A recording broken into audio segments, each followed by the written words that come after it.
tetapi manusia roh kita yang diperbaharui, sehingga kita menjadi ciptaan yang baru.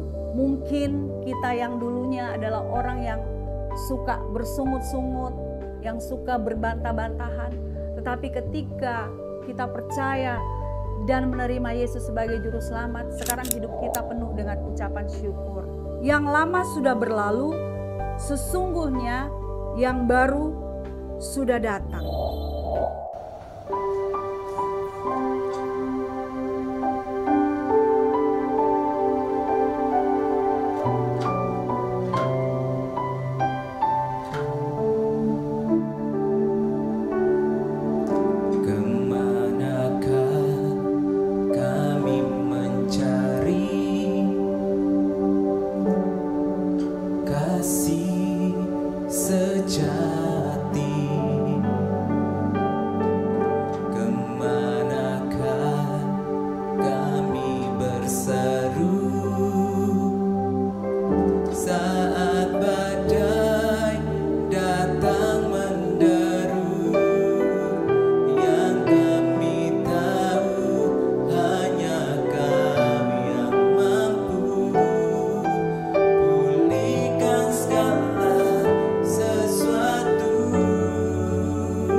Kami butuhkan sentuhan tangan-Mu.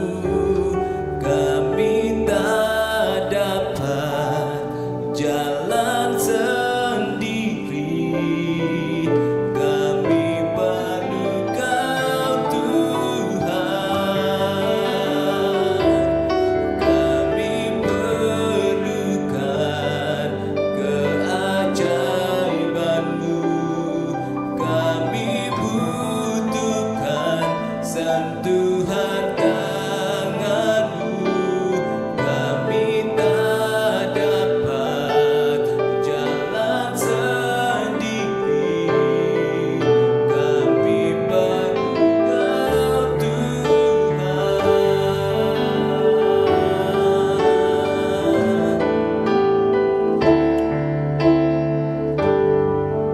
Oh, satu-satunya yang kuandalkan, satu-satunya yang ku percaya.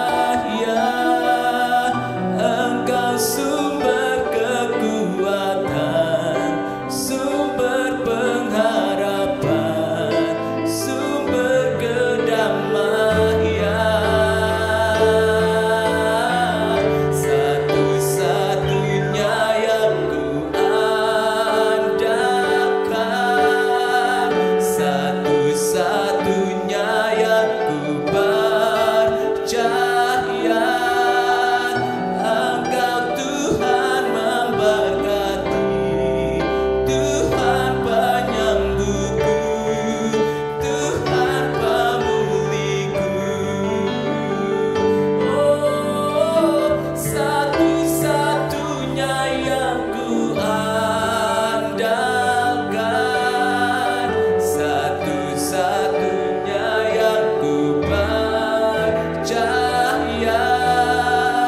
Engkau sumber kekuatan, sumber pengharapan, sumber kedamaian.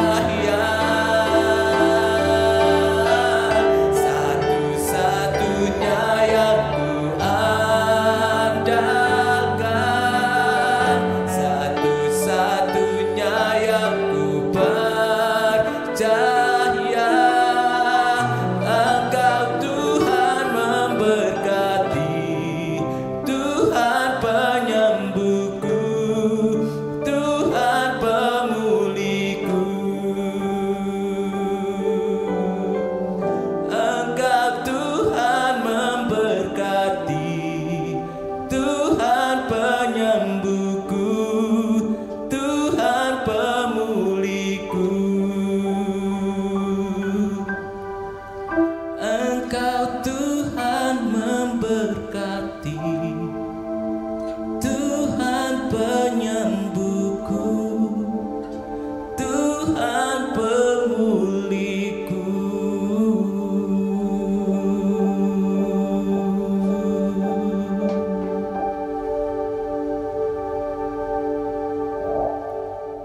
Shalom jemaat yang diberkati Tuhan. Kita bersyukur karena anugerah dan kebaikannya kita boleh ada sebagaimana kita ada sampai hari ini. Saya percaya itu semua karena Tuhan begitu baik sama kita, Tuhan begitu mengasihi kita. Sebelum kita akan membahas mengenai firman Tuhan, kita akan berdoa dulu. Tuhan Yesus, kami bersyukur karena anugerah dan kebaikan-Mu. Kami boleh ada saat ini Tuhan. Kami mau mendengarkan firman-Mu. Engkau yang berbicara kepada kami. Engkau nyatakan isi hati-Mu Tuhan. Engkau nyatakan kehendak-Mu atas setiap kami, bahkan atas semua jemaat-Mu dimanapun mereka berada. Terima kasih di dalam nama Tuhan Yesus Kristus. Haleluya. Amin. Puji Tuhan, tema gereja kita di bulan ini masih berbicara tentang kerajaan pengaruh. Tidak kebetulan Bapak Gembala mengangkat tema ini, saudara-saudara. Saya percaya melalui tema ini kita diingatkan kembali siapa kita dan siapa hidup kita di dalam Kristus. Tuhan mempunyai tujuan yang luar biasa agar supaya kita bisa menjadi pengaruh bagi dunia di sekitar kita. Pengaruh yang baik tentunya ya. Dan kita menyatakan nilai-nilai kerajaan Allah di hidup kita.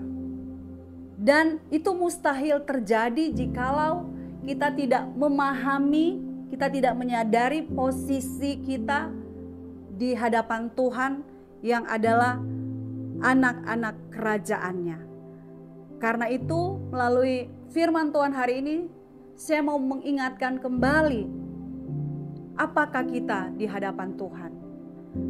Firman Allah menyatakan di dalam Efesus 1 ayat 4. Sebab di dalam Dia Allah telah memilih kita sebelum dunia dijadikan supaya kita kudus dan tak bercacat di hadapannya. Dan kemudian di dalam kitab Yesaya 43 ayat 4 berkata, oleh karena engkau berharga di mataku dan mulia dan aku ini mengasihi engkau. Kemudian di ayat yang lain dikatakan, kau kuciptakan untuk kemuliaanku.